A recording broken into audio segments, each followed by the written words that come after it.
The Rhine River. Its shimmering waters nourish thriving vineyards, while from its shores, majestic castles lord over every twist and bend. Join us on a journey into Germany's rich medieval past, a voyage through legend on the world's most romantic river, the Rhine, next on Great Castles of Europe.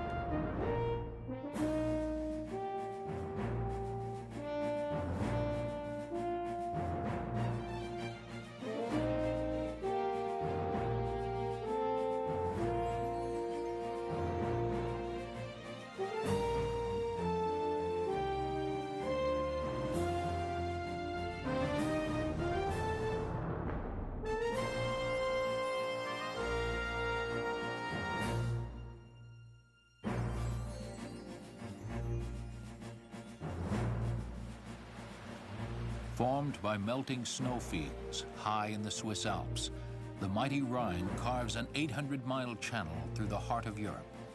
In the Low Countries, it rushes to the sea. Its name comes from the Celtic word for stream, a vast understatement of the romance and power of this mighty river. Writers from Goethe to Mark Twain have tried to capture the Rhine's epic spirit. In 1838, the French novelist Victor Hugo wrote that the Rhine combines everything, winding as the Seine, historic as the Tiber, royal as the Danube, covered with phantoms and fables like a river of Asia. But unlike rivers of any other region, the Rhine is studded with dozens of medieval castles, making it a showplace of antiquity, unequaled in the world. In the 50-mile stretch between Mainz and Koblenz, Germany, some 30 castles and ruins tower above the river's edge. Every bend and coil in the snaking waterway seems to reveal another. Rhine travelers not only get a journey through Europe's heart, but backwards through time itself. These spectacular vistas have survived virtually unchanged since the Middle Ages. By the 13th century, the Rhine had developed into a vital commercial waterway. Its shores were governed by noblemen and Catholic clergy, bitter rivals who fought over every inch of land, especially riverfront property. There, huge profits could be made by erecting toll stations and charging hefty fees for the safe passage of ships. The right to operate a toll castle could be awarded only by the regional lord or the German king, usually in exchange for money or political favors. Merchants had no choice but to pay the charge. Moving their cargo overland was a more dangerous and often deadly ordeal. Here at the city of Kaub, the Rhine narrows like an hourglass, making it an ideal spot for a toll castle. This ship-like fortress was erected by King Ludwig the Bavarian in 1326. He named it Pfalzgrafenstein. More lyrically, Victor Hugo would call it a stone ship eternally anchored at the face of the city. But in the 14th century, the powerful Catholic Church regularly shipped goods along the Rhine. They took a dimmer view. Pope John XXII condemned King Ludwig for new and severe impositions for those passing with goods. In 1327, the Bavarian king suffered the ultimate revenge. The Pope excommunicated him. Despite its jaunty nautical appearance, the castle Pfalzgrafenstein was built for extortion. No royal personage ever took residence here. Instead, a regiment of some 30 soldiers kept a round-the-clock vigil. Watchmen announced approaching ships by ringing a bell.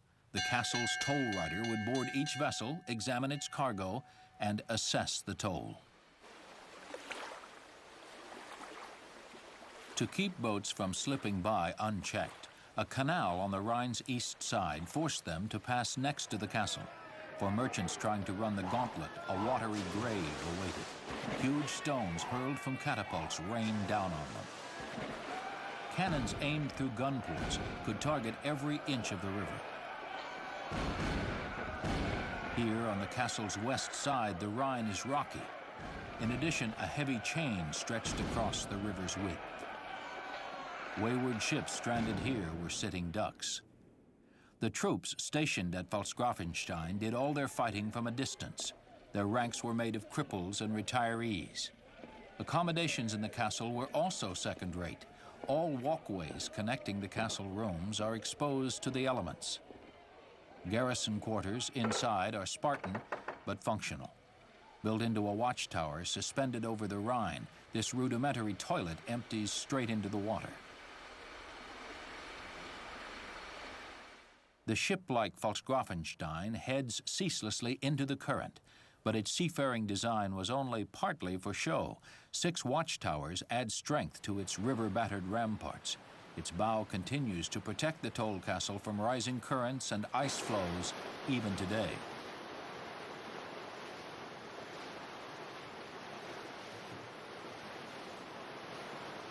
The Rhine's history is inextricably linked with the fruit for which it became famous. Succulent wine grapes probably grew wild in this valley long before mankind learned of their giddy magic. As early as the time of Christ, Rhine wine was shipped to discriminating consumers as far off as England and Scandinavia.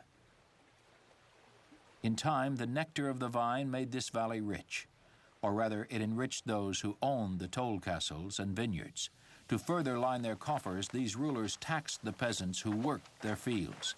Commoners handed over the lion's share of everything they produced, a tariff usually paid in wine.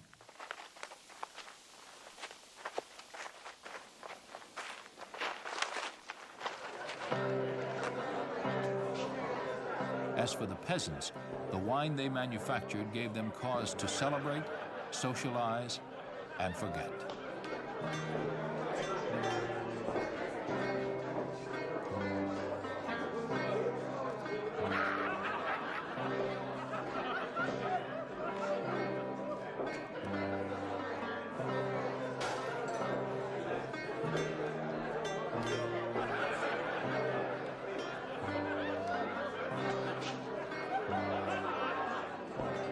Medieval peasant life often consisted of grueling poverty broken only by bloody wars. Relief came in the form of religion and a frequently raised goblet in the company of friends. The commoner's average wine consumption topped 4 liters a day. The popular intoxicant became the accepted payment for all river tolls. 1 barrel of wine was worth 16 pounds of garlic or grapes, or 6 baskets of fish. Its use as a standard of exchange accounts in part for Rhine wine's development into a thriving industry. As wine became the favorite currency of kings, castle wine cellars filled to overflowing. But with the frequent festivities and celebrations that characterized Rhine court life, these vast supplies quickly ran out again.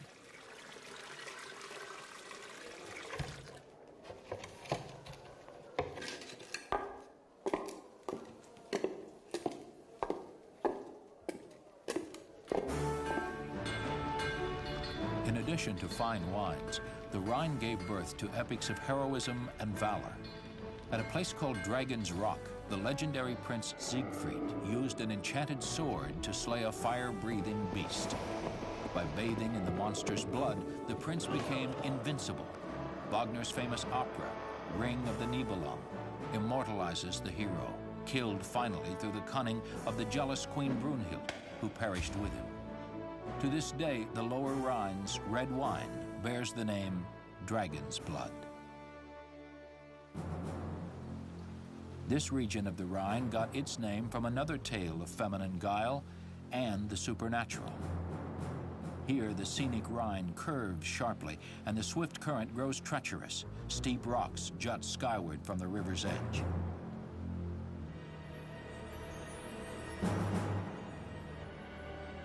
Upon these rocks, according to legend, a woman of otherworldly beauty materialized each evening. Her name was Lorelei, and her sweet, plaintive song deafened boatmen to the river's thundering roar.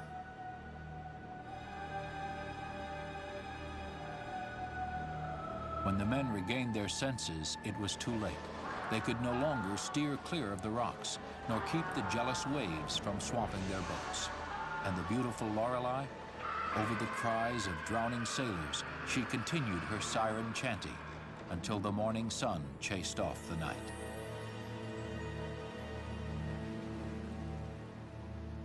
Travel down the Rhine River today is a floating lesson in medieval rivalry.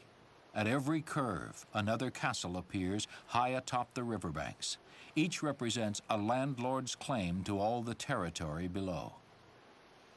Two castles in particular illustrate the shifting balance of power that once characterized the mighty river region. The castle Teurenberg on the Rhine's east bank was built by the Archbishop of Trier around 1356. Not to be outdone by a churchman, his neighbors, the wealthy Counts von Katzenelnbogen, erected their own castle on the opposite hill. These powerful merchants were already the proud owners of 138 villages. Although they named their new prize the Burg nor Katzenelnbogen, it came to be known as the Burg Katz, or Cat's Castle. Predictably, the first castle, the Teurenberg, was then nicknamed Burg Maus, Mouse Castle. Thus, the antagonism between merchants of great wealth and the all-powerful Catholic Church resembled a game, a cat-and-mouse rivalry that continued through the ages.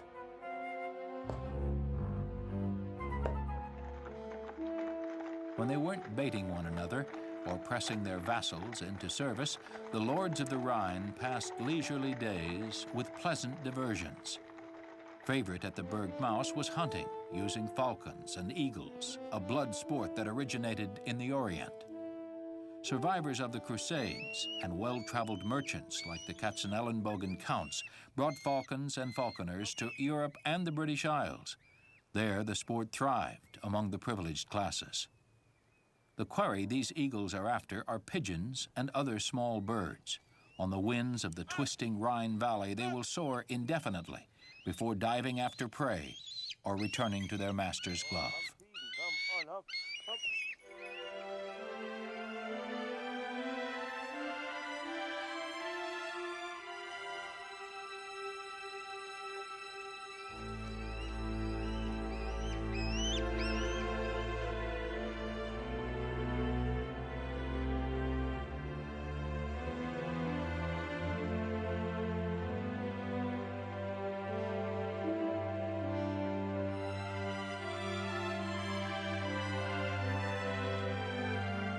Opposite the cat-and-mouse castles near the village of St. Goar lie the ruins of the once glorious and powerful Rheinfels Castle.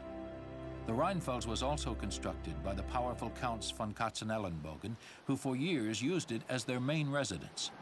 During an invasion by the French in the late 18th century, peasants with a centuries-old gripe against its owners burned it. A few miles downriver, on the east bank of the Rhine, a high, cone-shaped hill rises above the quiet hamlet of Braubach. The castle crowning the hill has an unusually slender keep, towering above its attendant courts and ramparts.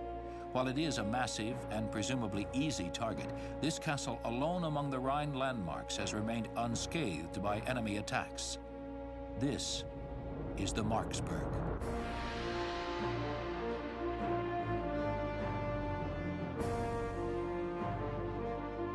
For stability, the Marksburg's walls are triangular and built so close to the hill's edge that in places it's hard to see where the rocks end and the walls begin. Old foundations reveal that the citadel began as a fortified tower, probably built by the 10th century Franks. The Roman-styled central tower was built about 200 years later. Subsequent owners of the Marksburg erected an additional defensive wall. Unlike other castles, the Marksburg has survived into the 20th century as more than a ruin or a romantic restoration. Despite additions in the 17th and 18th centuries, its medieval character has been magnificently preserved. The landlord who erected the main buildings in the 13th century was called Eberhard von Katzenelnbogen, another count from the family whose vast influence shaped the history of the Middle Rhine. A canny businessman and trader, he shared his prosperity with the city of Braubach. The castle gave the town much-needed employment and, most of all, protection. This vital function of all medieval castles was acknowledged throughout the continent by friend and foe alike. In a statement of détente between church and state, the Archbishop of Cologne wrote, "Our cities show that their life and belongings are linked with the decline of the castle." Count Eberhard's generosity at Marksburg was not purely one-sided. He could order Braubach workers to the castle whenever their services were needed.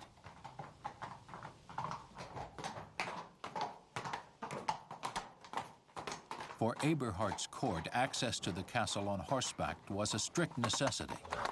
Because of their heavy armor, knights of the era couldn't dismount without help. Without armor, they weren't so encumbered. Marksburg's main entrance was carved out of the slate rock of the mountain itself.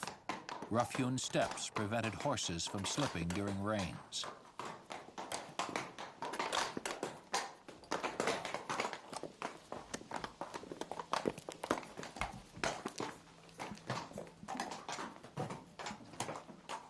At the end of this stairway lies the Roman Palace, the castle's oldest building. Marksburg's central courtyard is remarkably narrow, crowded by the massive Roman tower at its center. Surrounding the courtyard is the Gothic palace built at the end of the 15th century.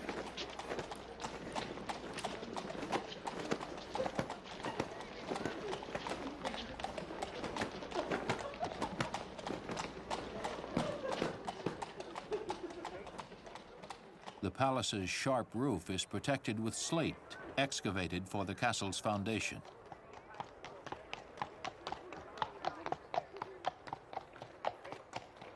Under the castle's second tower lies the spacious Rittersaal, the Knights' Hall and main living room where official receptions took place. Here Count Eberhard entertained and plotted with the region's noblemen. The hall's massive wall is 10 feet thick, sturdy enough for even the most determined onslaught by catapult or cannon.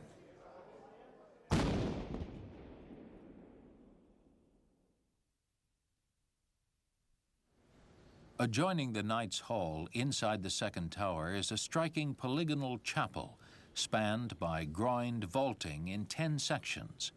Colorful biblical scenes compete overhead with flattering portraits of knights. The chapel originally was constructed on the east side of the castle.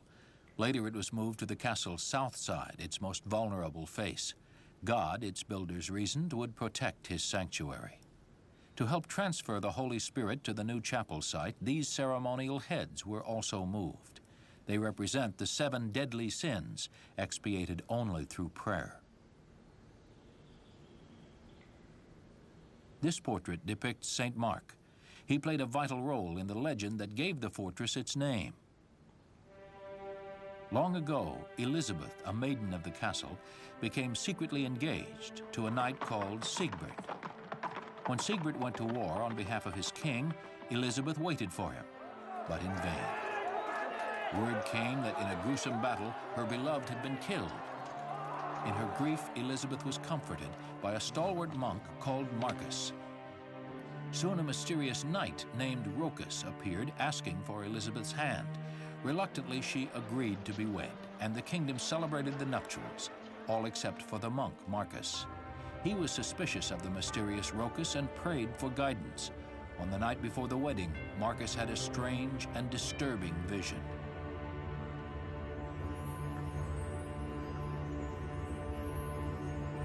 In a flash of blinding light, St. Mark the Apostle appeared.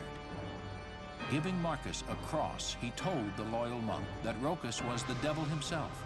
He must be banished from the castle.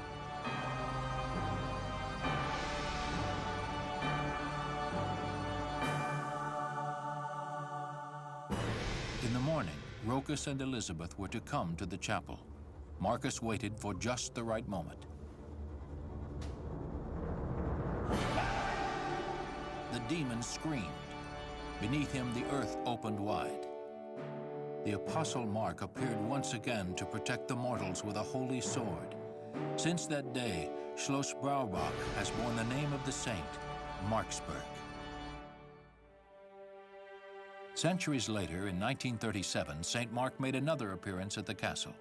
An American tourist paused to take a snapshot near a chapel window. When the film was developed, this ghostly portrait emerged. Perhaps it was the vigilant St. Mark still defending the Marksburg.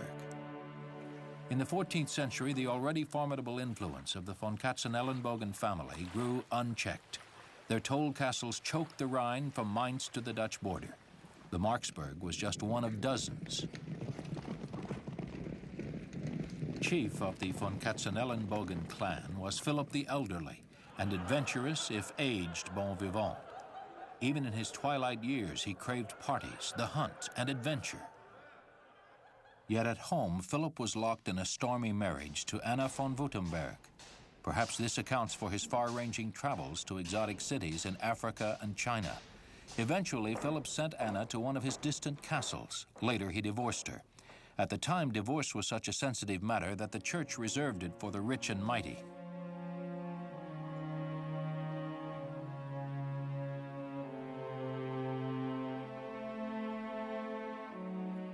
One of Philip's sons was murdered by a robber. The other succumbed to a mysterious disease.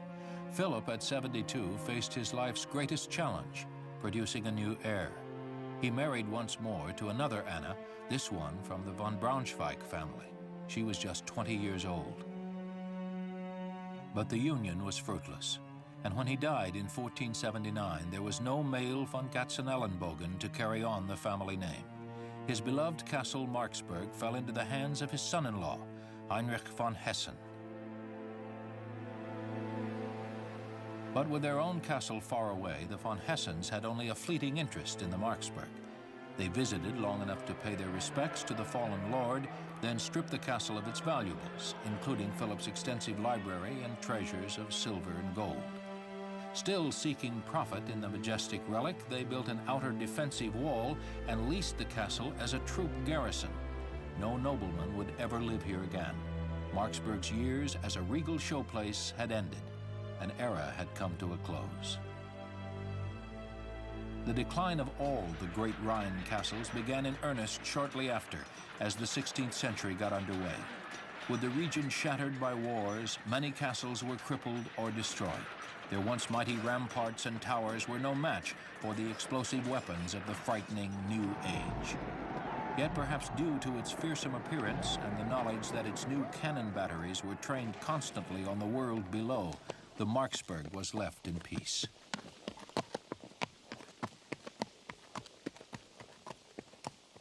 Only recently, after more than 1,000 years unscathed, did the great castle endure its darkest moments. In 1945, while occupied by retreating German troops, it came under American grenade fire. Its wounds, however, were minor. Perhaps once more, St. Mark lent a hand in protecting the stronghold, leaving the greatest treasure of the Rhine intact to this day.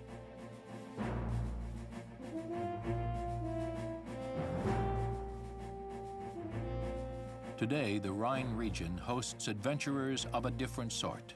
Still proud castles are now home to hotels where travelers can bask in an era of knights, scoundrels, and legends. But the best views are still from the water. Boats navigate a course unchanged by time. Only the panorama changes, as the gently snaking valley reveals one treasure after another, and history is turned back by the ceaseless current of the Rhine.